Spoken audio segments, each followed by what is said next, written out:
there are amounts owed to school districts, early childhood providers, and others who provide services to our children.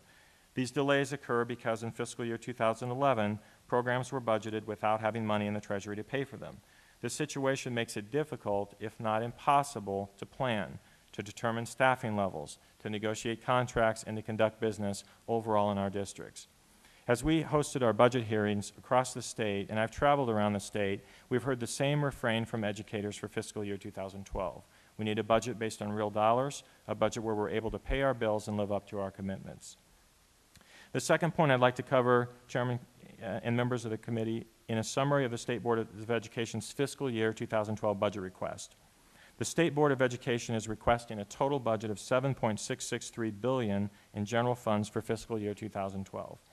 Over the past 2 fiscal years, state support to education was reduced $450 million, and this year we're seeking an increase of 3.5% over fiscal year 2009 levels, or an increase of approximately $260 million. In making its request, the Board considered many factors, including the $328 million decrease in funding last year and the need to provide support to local districts in difficult times. Over the last 2 years, we have cut 34 programs and saved $246 million. Programs that were once at the core of the services that we provided to districts, like reading improvement, summer bridges, textbook loan, gifted, and homeless education.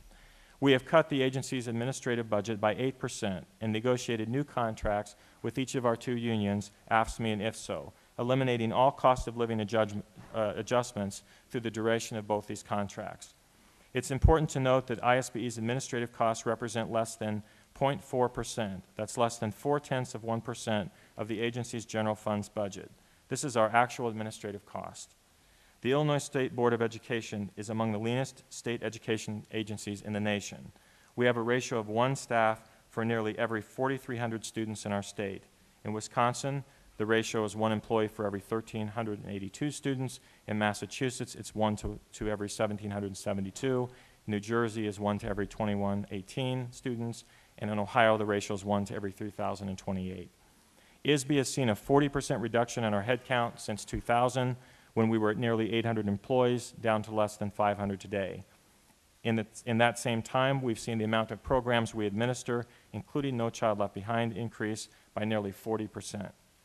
Our request for fiscal year 2012 represents an overall increase of $709 million from fiscal year 2011, or 10.2%. The State Board is making its fiscal year 2012 budget request, attempted to balance the needs expressed during the budget hearings across the state with the state's financial condition. This budget is aligned to support the Board's strategic plan and policy priorities. The budget you see before you today is the result. Now, Chairman Kotowski and members of the committee, I'd like to review how the State Board has acted to focus on the greatest need and the greatest number in a time of fiscal restraint. Looking at the greatest need, the State Board elected to focus its proposals for additional spending on the lowest performing schools, district accountability, digitized education materials, performance evaluations, and the recruitment of minority teachers. We must support districts and maintain the focus on student achievement, teaching and learning, and leadership by establishing research-based standards and reporting results in a district accountability system. We currently have 471 schools in 115 districts that have failed to make adequate yearly progress for 7 years or more. Many of these schools are providing little or no hope of a successful future for these students. In many of these schools, fewer than 20%, and in some cases, even less than 10% of the students are meeting state learning standards. It is irresponsible for us to not exercise our authority to intervene in these lowest performing districts. The Board is requesting $5 million in its FY12 budget request to support the completion of external audits reviewing all organizational aspects in up to 100 of these lowest performing districts and direct intervention in up to 6 districts most in need for FY12. We seek to review in a feasibility study the possibility of providing greater access to districts of digitized materials.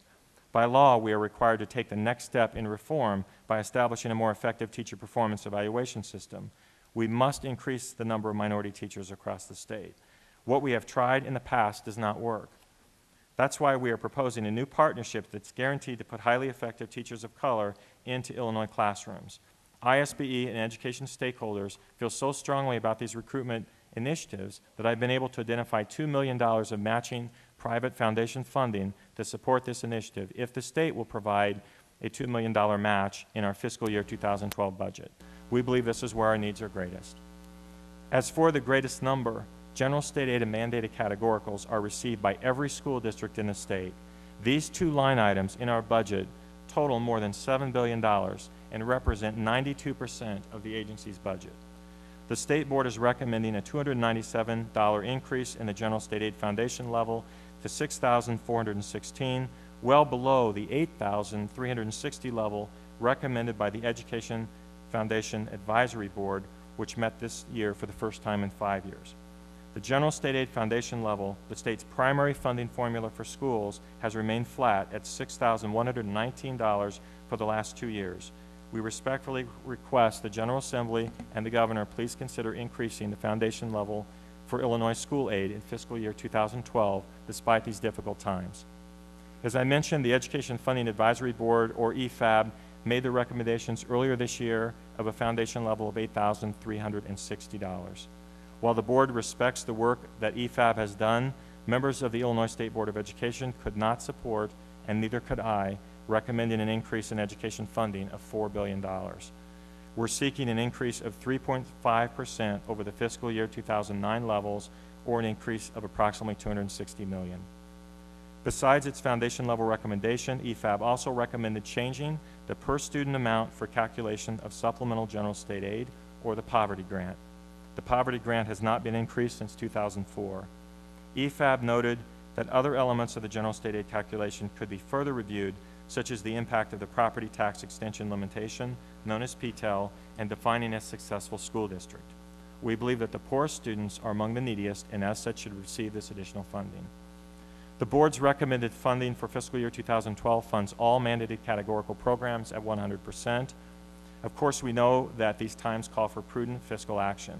The State Board has acted accordingly, and we bring to you a budget that supports the reform agenda and greatest areas of need. The State Board did recommend a sizable increase in one of the mandated categorical line items, regular transportation. During this current fiscal year, the Governor established a $65 million reserve against regular transportation, reducing it by 42%. The State Board is requesting the transportation line be restored and be fully funded to the previous levels. The Governor has proposed that the line be reduced by another $37.5 million in fiscal year 2012. We would like to be able to increase regular transportation in fiscal year 2012. We feel it's prudent to advise the General Assembly and the GOMBI of the rationale for supporting regular transportation.